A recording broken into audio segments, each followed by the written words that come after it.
চলছে চট্টগ্রাম পর্বের দ্বিতীয় পর্ব। এরপর ঢাকায় আছে লিগ পর্বের শেষ ম্যাচ। শেষ পর্যায়ে এসেও এখনও নিশ্চিত নয় প্লে অফের শেষ 4 দল। মাত্র একটি দল নিশ্চিত করেছে নকআউট পর্ব। বাকি 3টি স্থানের জন্য লড়াইয়ে 4 দল। যে জটিল সমীকরণ মেলাতে হবে প্লে অফের টিকিট নিশ্চিত করার জন্য।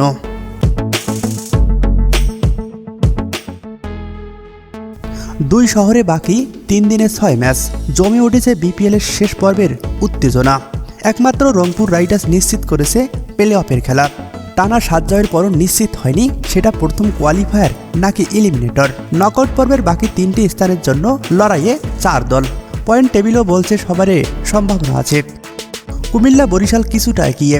মাত্র 1 ম্যাচ বাকি থাকা চট্টগ্রামের সুযোগটাও আছে বেশ ভালোভাবেই। খুলনার জন্য ঝুঁকিপূর্ণ কিন্তু অসম্ভব নয়। এবার আসা যাক কার জন্য করণীয় কি। Champion Comilla Victorians. আর একটি ম্যাচ জিতলেই নিশ্চিত হবে প্লে অফের খেলা। আর 2টি ম্যাচ জিতলে প্রথম কোয়ালিফায়ার খেলতে পারবে। রংপুর রাইডার্সকেও সে সুযোগ নিতে জিততে হবে পরের 2টি ম্যাচের যে কোনো একটিতে। বরিশালের জন্য কাজটা সহজ। নিজেদের বাকি 2 ম্যাচ জিতলে আর কারো দিকে তাকাতে হবে না বরিশালকে। 16 পয়েন্ট নিয়ে নিশ্চিত হবে প্লে অফ। তবে 1 ম্যাচ জিতলেও সুযোগ থাকবে, যদিও তাদের বাকি 2টি ম্যাচ রংপুর আর কুমিল্লার সঙ্গে। টেবিলে 4র্থ স্থানের জন্য শেষ পর্যন্ত হাড্ডাহাড্ডি লড়াই হবে।